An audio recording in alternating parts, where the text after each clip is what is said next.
Well, good morning and welcome to Coach's Corner on this wet and rainy, snowy, kind of slushy.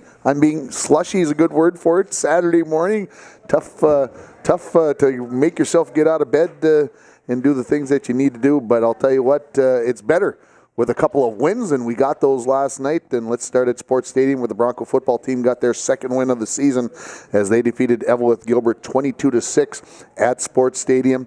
The Bronco defense got a 3-and-out to start the game. Then the offense drove the length of the field, got inside the 20-yard line, unfortunately stalled out at that time. The Bronco defense got another 3-and-out, better field position. This time as the Broncos started at the 43-yard line. They would drive it out, and Armando Barrios, would plunge in from a yard out. Anthony Sari would get the two-point conversion pass from quarterback Jace Helene, and the Broncos led 8-0 with under a minute left in the first quarter. The Broncos got another 3-and-out. The Broncos had to punt, and then the Broncos got a stop inside the 10-yard line, as looked like Evelyn was going to tie the game or get close to tying the game. The Broncos then would drive the length of the field. They'd go 91 yards in 9 plays. The last 2 yards go off the legs of Anthony Saris. He pushes it across on the ground. The Broncos went up 14-0 with 17 seconds left in the first half. Things got real exciting. The biggest play maybe of the season on the opening kickoff of the second half as Armando Barrios caught the ball at the 18-yard line, and he virtually went untouched into the end zone, 82 yards, and the two-point conversion was added as Helene connected up with Sari, and it was 22-0 in favor of the Broncos just 11 seconds into the second half. It would stay that way until the first play of the fourth quarter, when quarterback for the Evelyn Gilbert Golden Bears, Nick Baudette, and what a horse he was last night as he scored from 44 yards out. That cut the Bronco lead to 22-6, and that's the way the game would end up, as the Broncos win 22-6. Jace Helene had 128 yards passing last night. The Broncos had 160 yards rushing in the game, so nearly 300 yards of offense for the Falls last night. The 2-5 Broncos will end their regular season on Wednesday as they travel to the 2-5 Virginia Blue Devils. And, of course, we'll have that game for you on the air with the pregame starting at 6:35 and the kickoff at 7 o'clock. Here's the question of the morning. With a win, could the Broncos possibly get a home game? Moving to 3-5 on the season. Proctor looks like they're going to end up 1-7. That would put, if the Broncos beat Virginia, that would put Virginia at 2-6. The Broncos would have had 3 wins. Esco's got a couple of wins. Could the Broncos get to the number 4 seed? We'll see what happens next week. The LBF Vikings football team just absolutely hammered Hill City Northland last night, 58-0 in their final regular season home game. The Vikings scored 28 first quarter points, and they put the game into running time very, very easily. Jacob Pendergast scored 4 times last night, 3 times on the ground. He also recovered a punt for a touchdown during the game. He had 164 yards rushing. Cameron McRoberts scored 3 times. He also went over 100 yards rushing as he had 103 yards. The LBF Vikings now are 4-3 on the season and end their regular season on the road at 0-7 Big Fork on Wednesday. The win last night all but assures them the home playoff game on Tuesday, October 23rd, and with it looks like it could be Northwoods as the team that you might see coming to John Thompson Field on Tuesday the 23rd, but we'll cross more of that next week after the Wednesday games and we see where the QRFs and everything else are sitting. The Fort Frances Lakers went on the road last night, and the host Red Lake Miners scored 7 times in the first 2 periods on their way to an 8-2 win over the Lakers. Dustin Reutelman and Reese Hopner scored for the Lakers. The 2 teams play again tonight up in Red Lake at 7:30. The Fort Frances Muskies football team lost their first game of the season on the field as they lost their homecoming game to St. John's 21-13 yesterday afternoon. The Fort Frances girls basketball team is hosting a tournament this weekend, and the host team defeated Atikokan 75-24 yesterday. Ellie Petsnick had 20 points for the Muskies. Sarah Larson and Jamie Spencer each had 14. Fort Frances plays Beaver Bray at 11 o'clock this morning and at Dryden at 5 o'clock this afternoon to wrap up that tournament. The Fort Frances boys volleyball team is in Dryden for a 2-day tournament. Yesterday they split 2 sets with Beaver Bray, beat Sioux North, lost to Westgate in 2 sets, and then they finished the day with a 2-0 win over Hammarskjold. The tourney continues today up in Dryden. High school football last night. Let's run down the scores for you. Duluth-Denfeld 51, Hibbing 8. Bemidji 50, Sartell St. Stephen 6. Barnum all over Bram 42-8. Carleton in 9-man football 33-18 over McGregor. Cloquet, not as impressive as I thought it might be, 38-20 over Duluth East. Kelliher, North Dome 52, Lake of the Woods 8. Mora 64, Aiken 36. Mora's running the Elk River offense. 3 guys in the backfield, a straight T. Everybody's running fakes and running down the field. I had a chance to watch a little bit of it this weekend. A lot of fun to watch Mora. They could be a team to watch out for. Hermantown takes down Proctor 15-7 after Proctor led 7-0 at halftime in the battle for the hammer. GNK 56, Virginia 22, North Branch 30. Grand Rapids 7, Mesabi East 20-6 over East Central. Cook County and Mountain Iron Buhl played last night. That was for the number 1 seed in Section 7 9-man where Little Fork Big Falls plays. Cook County 22, Mountain Iron Buhl 0. Cromwell Wright 64, Onamia 0 as they cruise in. They'll be the number 1 seed, I believe, going into the playoffs, although Southridge may have something to say about that. Big Fork 52, Isle 8. Silver Bay 34-30 over Ely. Northwood 60-22 for Floodwood, and Southridge 44-20 over Chisholm. Men's hockey got into full swing last night in the NCAA. Let's run down some scores for you. Number 10, Denver 4-1 over Air Force. Wisconsin 3-0 over BC. Michigan State 4, Northern Michigan 2. Number 1, Ohio State. That shocked me this morning. I didn't realize after UMD dropped out of the number 1 spot that Ohio State had jumped in. They beat Arizona State 3-2. Omaha and Union tied at 3. UMD defeats Michigan Tech 2-1. Bemidji State over North Dakota last night 2-1. They'll rematch again tonight. And St. Cloud State 3-2 over Alaska. And women's college hockey last night in the WCHA, Ohio State 4-0 over Mankato, and Minnesota defeats St. Cloud State 6-2. UMD and Wisconsin play a pair of games this weekend. Very interesting to see how those games will pan out. The MLB playoffs continued last night. Got started with the National League Championship Series in Milwaukee. As Milwaukee, the number 1 seed going in. The Brewers led 6-1 going into the 8th. Looked like it was going to be easy, but the Dodgers said, wait a second. They scored 3 times in the 8th. They got 1 in the 9th, but the rally fell short as Milwaukee takes Game 1 by a final score of 6-5. The 2 teams right back at it in Milwaukee this afternoon at 3:09, and Houston and Boston in the American League Championship Series, they get started at 7:09.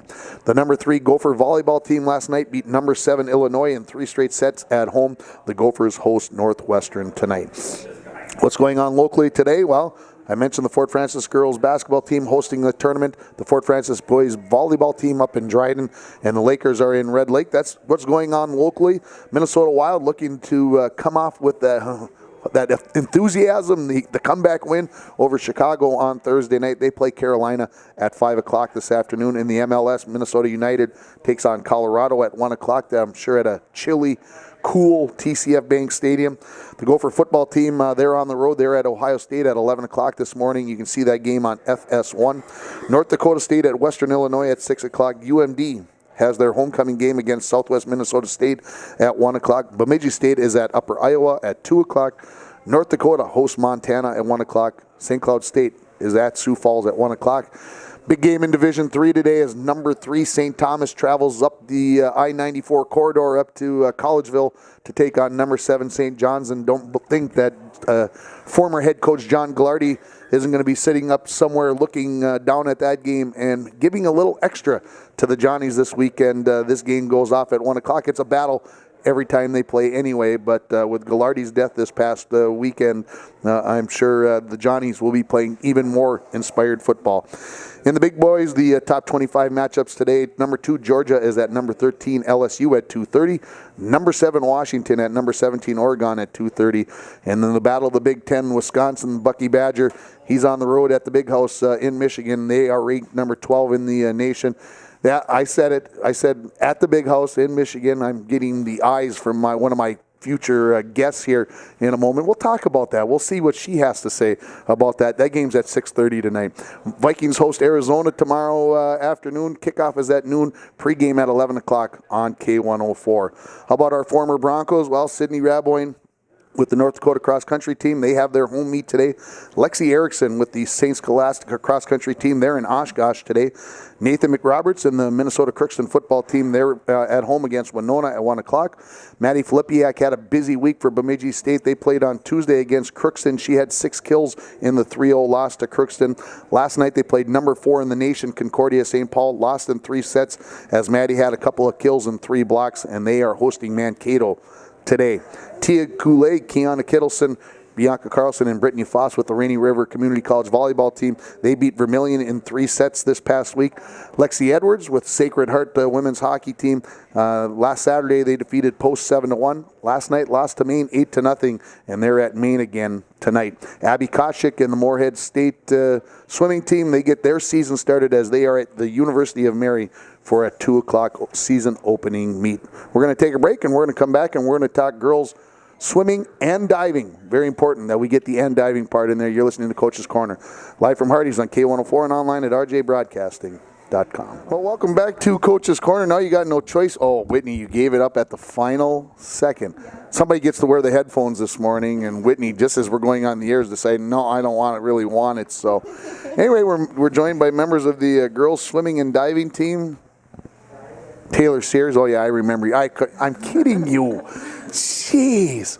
Morgan Hedlund, Whitney Gwynn, and Amelia Stewart joining me here. And Stewart, you've got the microphone over there. I'm going to give you a chance for a rebuttal right now. Michigan versus Wisconsin today. Give us your prediction. Go. Michigan's going to win because Michigan's the best. Because Michigan is the best. And, of course, that means I have to take the Badgers, which obviously pains me very much. But you really can't be right in this situation. I'm picking either Michigan or Wisconsin. God, it's like picking getting kicked in the head or getting it's not a good situation. It just you just can't do it. So, well, here it is. We're getting towards the latter stages of the girls swimming and diving season because your guys' season starts the same time everybody else's does, but your guys' doesn't end till like mid-November. Right? Yeah. Are things swimming along smoothly here? Going swimmingly? The pun intended, yes. Go ahead, Taylor Sears. Are things going swimmingly for the Bronco girls swimming and diving team? I think we're definitely... Whoa, hang on a sec. How did that work? Oh, no, we got... What's going on? I can hear it. Talk right in there. Sorry. There you go. I think we're definitely doing good. I know we're at the plateau point where all of our times are kind of not dropping as much as we would like. Or the coach might like? Or the coach might like. Okay. But we definitely are trying to get our times down for sections. It's something where, of course, and I've said this before on this show and I'll say again, I wasn't a swimmer, I wasn't a diver, so I don't think I can appreciate the things that have to be done. So pretty soon we're going to go into the taper mode after the final meet. And so at this time of the year, are you kind of staying the same, Morgan, in practice? It's kind of the same routine day in and day out. You're not doing things, or do things change up? Well, I'm being quite honest. I still can't swim, so. Jeez, I thought we were done with that. I thought we were over that. I did swim at True Team, but it still hurt, so I'm out again. But I'm hoping to swim at War Road and for sure Parents' Night. Okay, so you're watching everybody else swim. Yeah. You're standing on the deck there, watching what's going on. So. Is Coach changing things up? I'll give you a chance to. We have a peak day, and so that was 7,000 yards. I left practice since I wasn't swimming, but they were there till 8. And wow. But now they're going back down, and then they're going to go back up. So it's a lot of yards right now. Okay, so explain. Is there an explanation for that? Like I said, for a guy who doesn't know a whole lot about swimming. So Stuart's going to take this one. For peak day, you go to your maximum amount of yards, but a lot of the bigger teams, they peak out for about a week. So it's actually probably a good thing that we're peaking out twice, because then we'll be working more prepared, more strong, and then work our way down to less. But Hibbing peaks out for a week. So. Okay, let's talk a little bit about the meet on. Thursday out at over at Northeast Range. I first of all heard that you guys were lucky to get there. You guys got lost on the way there. It's easy to do on the way to Babbitt. If you've ever driven out there, you make a wrong turn, you could end up in a lot of roads. Yeah. You got lost twice. Twice. I have to chuckle at that because I know the first time that I went to Babbitt, it was not an easy place to go to. Anyway, having said that, I noticed that some people swam some different races, did some different things. Does that make it a little more interesting, not having to swim the same meets? Whitney, you're shaking your head, so I'll let you take a swing at that one. Yeah, swimming the same thing gets kind of boring, and personally, I get anxiety swimming the same thing over and over again. So me and Taylor swam the 500, and that was pretty hard actually. But it made the meet more interesting. So It was a new event. It was a new event? Yes, Yeah. never swam before. Probably not going to do it again. Well, but if you guys are swimming 7,000 yards during a practice, swimming 500 all at one thing seems like that shouldn't be a big deal. Or am I wrong? you're wrong. It is. I'm wrong. Well, that's there you go. See, why am I wrong? Because at practice we have breaks, and swimming the 500 is like straight, so it's really hard to tiring. pace yourself for Yeah. it. I would believe that because there's no race. I mean, 200 is the other longest race that there is. So 500 is definitely out there. No diving on Thursday. No. Go ahead. They didn't have a diving board, or a diving team, obviously. So Whitney, you're one of the how many divers on the team? 3 or 4? What am I? Sometimes there's 3. Sometimes there's 3. Most of the time Yeah. there's 2, but Okay. yeah. Talk about a little bit about the diving as long as I brought it up there. Talk about what has gone well for you. We talked about it after the meet that I did on the internet here a few weeks back, that you feel like you've done some things. What have you changed up to help yourself get better and do well at the sections coming up here in November? Well, I've been learning a lot harder dives, so Sorry, I'm laughing at Morgan over here. She's yawning because she's I'm bored. tired. It's she's early. She was up all night watching the Kardashians. Come on. Yes. We got things to do on Friday nights. Yes, we do. So what about the diving? I've been doing harder dives, so the degree of difficulty is going up, which is going to make my score go higher. So, yeah, it's easier. So you increase the difficulty of your dives, so you're working on those, but is there something that you do maybe away from the diving board to make those things happen? I mean, is it something where you hit the weight room or something like that? Because it seems easy enough for people who go out and do the cannonball off the diving board. Go, well, you just jump and jump and jump on it, and pretty soon you're up in the air and you fall into the water. It's not quite that simple, right? No, honestly, I don't really do anything. Yeah. I just Jumped kinda, on Grampy's trampoline. Oh yeah, I guess I did practice on a trampoline one time, but I mostly just go up there and just try to throw the dives. So. Taylor Sears, you seem like you should have been a diver. Am I right or am I Me wrong? and Taylor are going to try diving at parents' night. I have dove. You have Once upon dove. a time. Long time ago? Yeah. So it's something that's in the recesses of my brain that I actually have seen you dive before? Is Yes. that what you're telling me? Yes. Okay, I'm glad that I'm not completely losing Not my just a mind. dream. It's not just a dream or a nightmare, whichever way the case you might want to be. We go to War Road on Tuesday.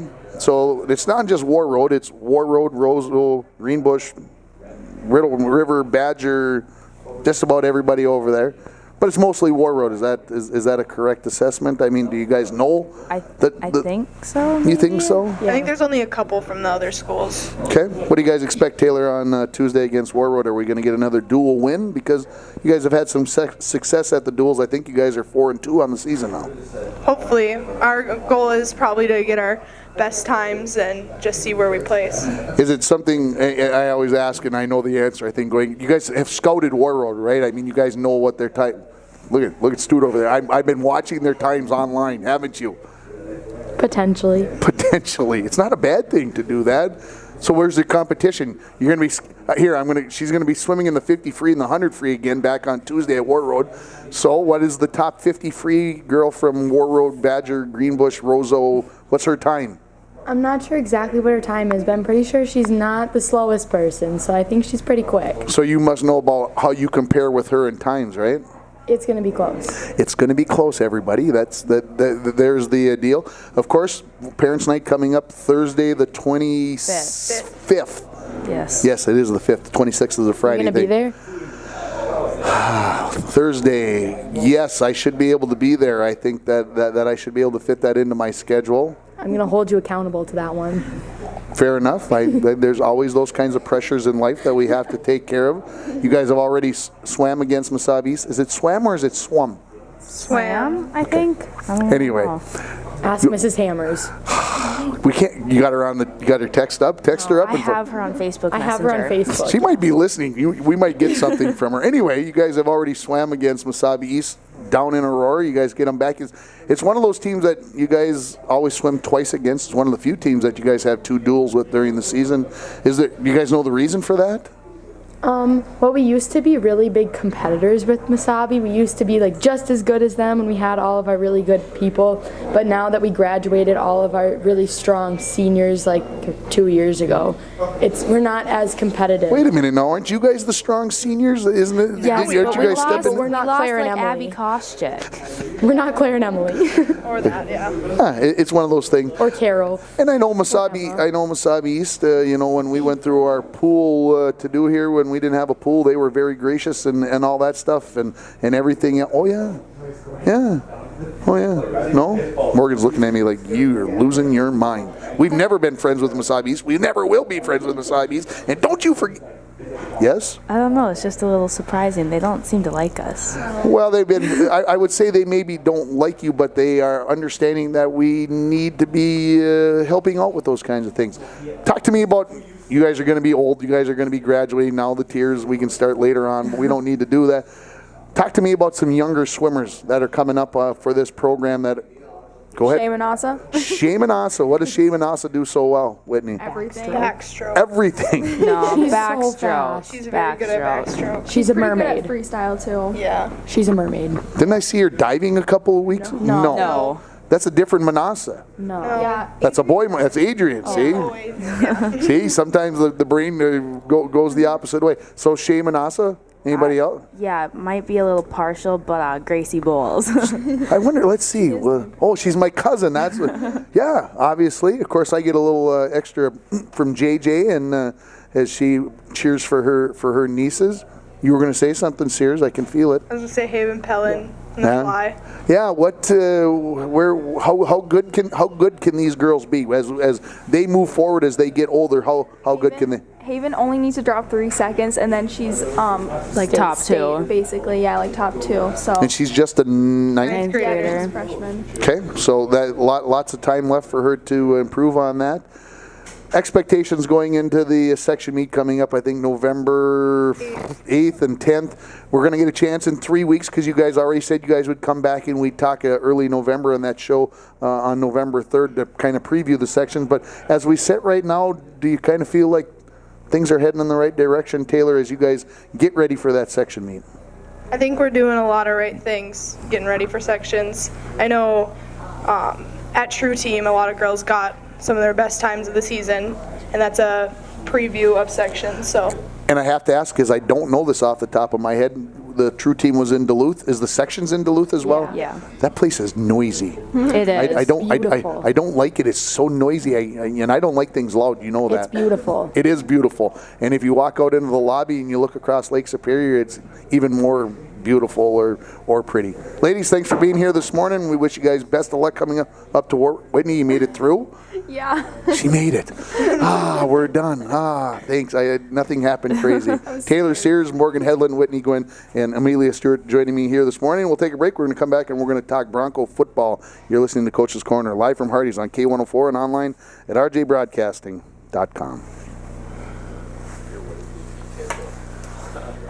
Welcome back to Coach's Corner for our third segment, joined by members of the Bronco football team, Simon Palm, Anthony Sari, Travis Kaler, and assistant coach Cody Helene. I promise I'll try not to call him Jace like I call Jace Cody. It's one of those things that, you just, those things happen.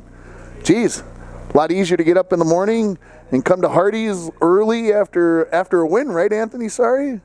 Yeah. Hold on, say it again. Yeah. Yeah. It is easier. It was easier to come to work this morning after you guys win. I don't mean to put any added pressure on you guys, but it's a lot easier for me to get up and go do the things that I do every Saturday morning when the Broncos win 22-6 over Eveleth. Travis Kaler, I got to start with you, man. You got to play in the offensive line last night. How cool was that? That was pretty fun. Hey, you just line up and the coach says it's a running play. Just run into the guy in front of you and drive your feet, right? Yeah. Nice and simple. Nothing a lot to do. You didn't have to do any pulling last night. You didn't have to run out and trap somebody or anything. You didn't have to do any of that. They made it easy for you, right? No, I had to pull a little bit, but it's nice and easy. You got to play against Dawson Varda most of the night. 5'8", 5'9", over 300 pounds. Did you get the better of them? Oh, yeah. Absolutely, I got the better of them. No doubt about that. That's the way things go. Anthony, sorry, you put yourself into the end zone last night. First touchdown? Yeah, first one. First one ever? I didn't see any, Viking celebration rowing a boat or anything out there. No, I'm sure that would be frowned upon. How good did it feel to get into the end zone? Pretty good. It was one of those things last night. You didn't just get into the end zone on the touchdown, but you also caught a couple of 2-point conversions. A new wrinkle on the 2-point conversion play, or something you guys have been working on all season? We've been working on it for a few weeks. And even from the 8-yard line, the 2-point conversion, basically the same play. I couldn't quite tell. Very similar play. Palm is shaking his head over here. Yes, Palm, how's the knee this morning? Everybody wants to know because here I'll be honest with you. I'm going to tell you pretty close to exactly what I said on the air last night. You got up and you tried to put some weight on it as you walked off the field, and maybe got a little help off the field. And I said he'll be back in the start of the second half. He'll be back. And then you came over and Wyatt was checking you out and putting the knee. And man, you were in the coach's ear right now. I want back into this ball game. So it's good? Yeah, the knee's all right. It's just a little sore today. So what happened? Explain to me, because I didn't see what happened. Oh, I don't know. It just got bent backwards, really. So hyperextended or rolled into the side? Hyperextended. Hyperextended? Yeah, I could see where that hurt. So you didn't see the guy coming. It just one of those things in traffic. Things happen. No, it was actually after I forced the fumble. I was going for the ball, and they all came at me and just. Okay, so I can put that into my stats. It was you who forced the fumble. Or is he lying to me? Sorry. He forced the fumble. Yes, please. Please, I want my defensive points. I want those points, Mr. Ringhofer. Please make sure that I get those 5. Fourth? For what? Fourth in defensive points. Fourth in defensive. Well, see, they're keeping track, and then that sometimes is a good thing. Let's talk about the defense. How good has the Bronco defense been the last? Cody, I'll let you hit this one. How good has the defense been for the last 3 weeks? Definitely one of the best Bronco defenses I've seen in years. I don't even think it's probably been 10 years since the Broncos had a really good, stellar defense. Jared Koshik does a great job every week, getting in their faces. He's more one of those coaches that likes to yell at the kids, and I think the kids really react in defense, and you can tell that they really get fired up out there, and I think they have fun playing, so that's good. You guys get the Palm and Kayla, you guys get to play linebacker. Sorry, you are a linebacker because you play up so close. You're not a safety. You're playing up so close to the line of scrimmage. It's like the Broncos have 5 linebackers. How much fun is it to play linebacker? It's a lot of fun. I don't know. I like playing in coverage more. I think that's funner. That's more fun. Travis, how about for you? You and Palm were kind of the outside linebackers. You guys were being, I would say, pretty aggressive last night. Quite a bit of blitzing, or was it a normal amount of blitzing for you guys from the linebacker position? It was more than normal, but nobody was blocking me, so I just took my free ride to the quarterback. There you go. You got a couple of forces on him. Let's talk about the quarterback. Pretty tough to bring down. Palm shakes his head. They can't see you shaking your head on radio, man. They can see you on this camera over there, but they can't see you shaking your head. What makes Nick Baudette so tough to bring down as a runner? Yeah, just his legs are really sturdy. He's the same thing in hockey. He's huge. I had to chuckle last night. It was you said on the first defensive play. I didn't remember it as the first defensive play, but you had him wrapped up for a sack, and he chucks it into the to the bleachers. I've never seen a guy do that before. But you were hanging all over him, and he still was able to throw the ball 15, 20 yards into the stands. He made a couple of big runs. You guys had him maybe held down for losses. Is that something that you just chalk up to a good athlete, or is it something where you guys need to do something different because he's such a big kid? Yeah, he was a good athlete, but gang tackling would have helped a lot. One-on-one, he's pretty tough to take down. You guys get the score early or late in the first quarter. Again, Sarri goes in the second quarter. You guys go in at halftime. You're up 14-0. I'm sure things were pretty exciting at halftime, up by 2 scores. How big was the kickoff return for Barrios to kind of make it comfortable, Travis, at the start of the third quarter? It was great just to get going right away and show them that we weren't going to stop.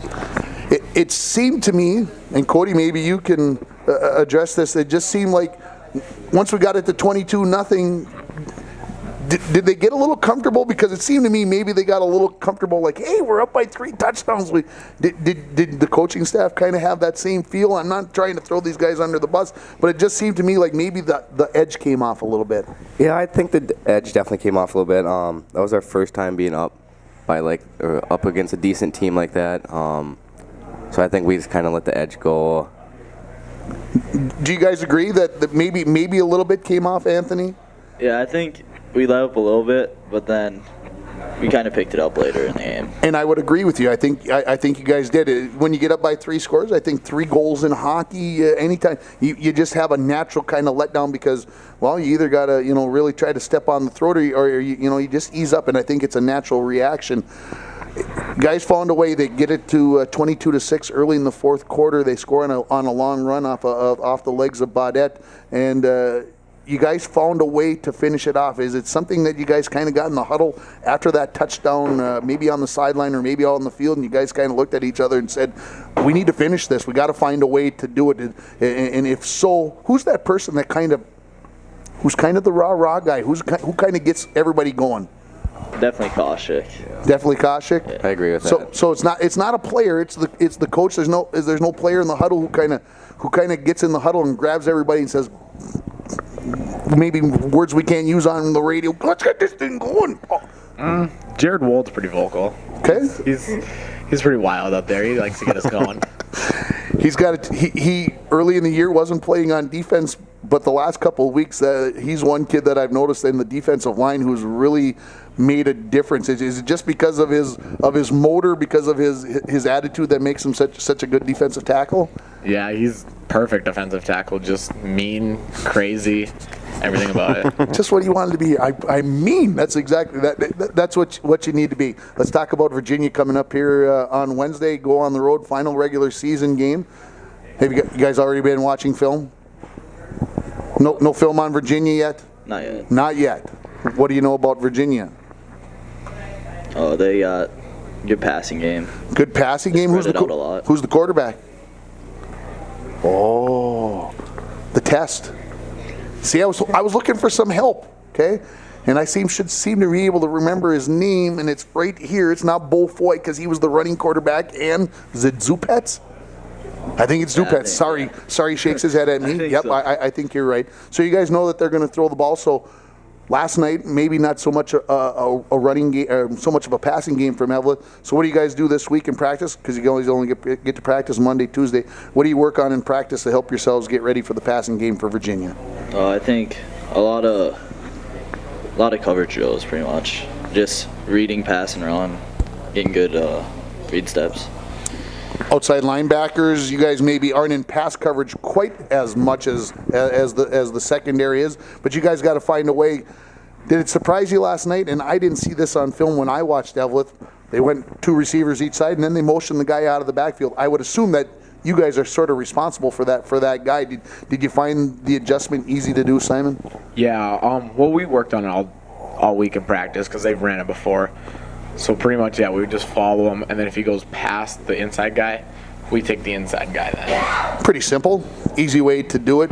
So with Virginia throwing the ball, is that, well, I always say it's dangerous to have to be able to throw the ball in October or November in Minnesota. So does that kind of give you guys a little more confidence, Travis, going forward that, okay, they like to throw the ball. It's probably going to be chilly. It's not going to be easy to throw the ball. So do you guys kind of get maybe a little, that there's a little blood in the water that you guys can be more aggressive? Yes, we'll be probably blitzing backside a lot this week. Do you make sure that you're on the backside so you're the one blitzing so Palm's got to go into coverage? Is that what you're is that what you're hoping? Yeah, because it's all about defensive points. It's not about whether you guys win or lose. It's about the defensive points. So you're in 4th place. Who's ahead of you? Anthony Larson and Gavin Lovelace. And he's coming to get you. I hope not. Travis Kaler. Also a tip pass. So, and also a tip pass. I've got it written. If I had my book right here, We got it. We got it. I wrote it. Even the TP in my thing, not toilet paper. Tip pass in my book. Yes, it's already in there. You're going to get your 5 points for your tip pass. No need to worry about that, guys. Playoffs coming up. I mentioned this during the first segment this morning.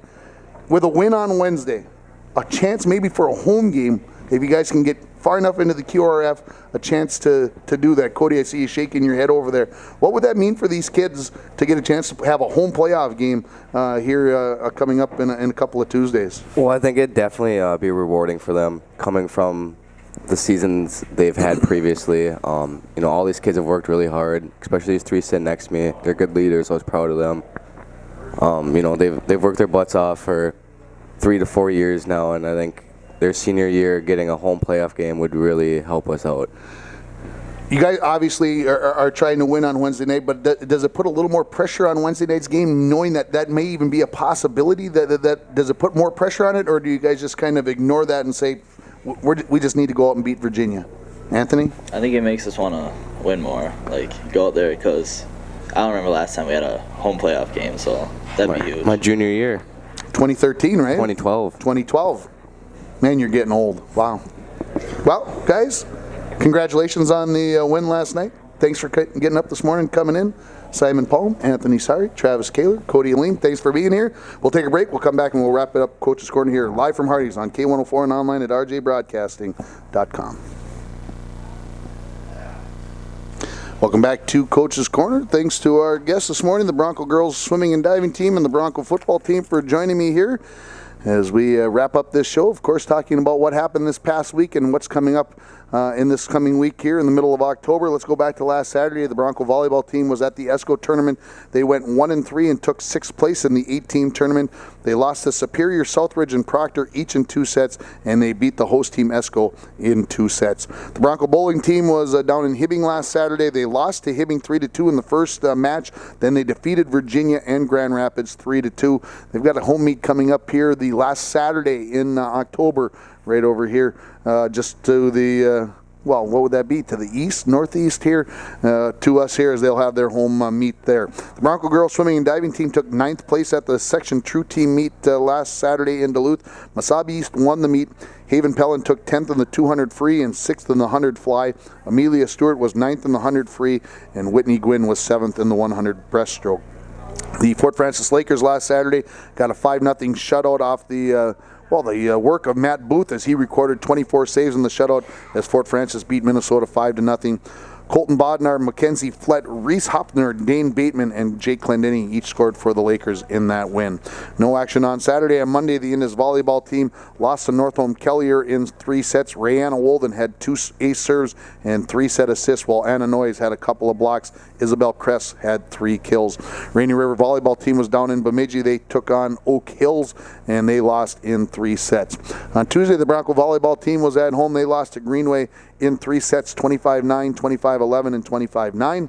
The LBF volleyball team lost to Chisholm on the road, 25-21, and then 25-11, 25-20, 25-16 for the Chisholm in the final 3 sets. Nissa Thomas had 4 set assists, and Marianne Gray had 7. Danielle Erickson had 20 digs. Destiny Erickson, that's not right. That's Danielle Erickson, had 10 digs, and Danielle Pekarski had 3 ace serves. Of course, it was Heil Pike Day on Tuesday, and I've been going to the Heil Pike for maybe 17, 18 years. This was by far the wettest. Maybe not the snowiest or whatever, but it was the wettest. It was really tough conditions out there. The Bronco girls took 4th place at the Heil Pike with 102 points.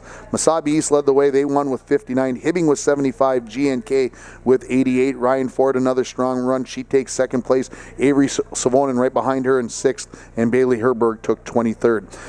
Fort Francis girls, they took 6th as a team, as Greta Fedorik, she took 9th place overall. Ashlyn Beck took 24th. The Bronco boys took 3rd place as a team with 90 points at the Heil Pike on Tuesday. GNK won with 39. Ely was 2nd with 59. Jake Erickson took 12th place, Parker Zavonin 14th, and Hunter Wilson 16th for the boys. James Furlong was the top finisher for the Fort Francis Muskies. On Wednesday, the Rainy River volleyball team beat Vermilion 25-16, 25-15, 25-16. Kayla Klofstead had 5 kills, and Summer Leonard had 4. Cora Martin was 22 for 22 serving and had 8 ace serves. The Bronco volleyball team lost their regular season finale at home on Thursday against Deer River in 3 sets. Tennyson Omdahl had 3 blocks along with 8 kills. Libby Miggins 4 kills and 10 digs. The LBF volleyball team lost a heartbreaker to MIB in 5 sets. The 5th set score was 15-8 in favor of MIB. That was a back and forth match there. Danielle Pekarski had 6 ace serves, 19 digs, and 11 kills. Nissa Thomas and Marianne Gray each had 11 assists in that match. In the Bronco trap shooting this week, Gage Bergstrom led the way with 42 out of 50. Coulter Reller had 41, and Carson Luchahan had 40. The girls swimming and diving team was in Babbitt taking on Northeast Range on Thursday. They took first place in 9 of the 11 events as they won 70-23. Amelia Stewart was a double winner in the 200 free and the 100 back. Emma Erickson also a double winner in the 200 IM and the 100 fly. Taylor Sears won the 500 free, and Caitlin Kelstead won the 100 breaststroke. All 3 relays were winners as well, as there was no diving. Last night, Broncos got win number 2 of the season. They beat Evelyn Gilbert 22-6. The LBF Vikings 58-0 over Hill City Northland. The Fort Francis Lakers, lost 8-2 to the Red Lake Miners. The Fort Francis Muskies football team lost 21-13 to St. John's yesterday. The Fort Francis girls basketball team beat Atikokan 75-24 in their home tournament. They'll play a couple of games today. And the Fort Francis boys volleyball team, they were up in Dryden. They got 2 wins, a loss, and a tie along the way as they will continue play today. What's going on this week? Well, it's kind of a slow week with MEA coming up. Everything kind of gets compacted early into the week. Rainy River volleyball team, they have their final home match of the season as they take on Itasca at 6:30 on Monday. On Tuesday, a busy day as the Fort Francis girls basketball teams and boys volleyball team will be hosting Dryden at noon. The girls swimming and diving team will be over at War Road at 5:30. The Lakers will be at home for a Tuesday night game against Dryden. The Little Fork Big Falls Vikings volleyball team will be down in Aiken for a 7:30 match. And the cross-country team was supposed to run on Tuesday, but that IRC meet has been postponed until Wednesday. So if you had plans for Tuesday, change them. They are going to be at Wednesday in Hoyt Lakes at 4 o'clock. Of course, the Bronco football team, will be in Virginia on Wednesday for a 7 o'clock game. Pre-game starts at 6:35 on K104 and online at rjbroadcasting.com. The Viking football team will be down in Big Fork to wrap up their regular season, and the Rainy River volleyball team will be down at Hibbing for a triangular as they will be taking on Hibbing, and I don't have it written here, but I believe that it is Itasca that they will be taking on at 5 and 7 o'clock. On Thursday the 18th, the Fort Francis girls basketball team and the boys volleyball team will be in Kenora for games, and the International Falls volleyball team is going to take the long ride to Henning. I know Henning is kind of in west central area of Minnesota, but how you would get to Henning, I have no idea. I'm sure the girls know the way. They've already been talking that they've got to get up early and go on the road for that. On Friday, the Fort Francis girls basketball team starts a tournament in Thunder Bay, and the Fort Francis Lakers hockey team will be in Thunder Bay next Friday night as well. That's going to wrap up Coach's Corner. Thanks again to our guests. Thanks to Chad back at the station for getting us on the air. Thanks to Dave and the crew here at Hardee's for taking care of our guests. But most of all, thank you for listening to Coach's Corner, live from Hardee's on K104 and online at rjbroadcasting.com. Thanks, man. We'll talk to you Monday.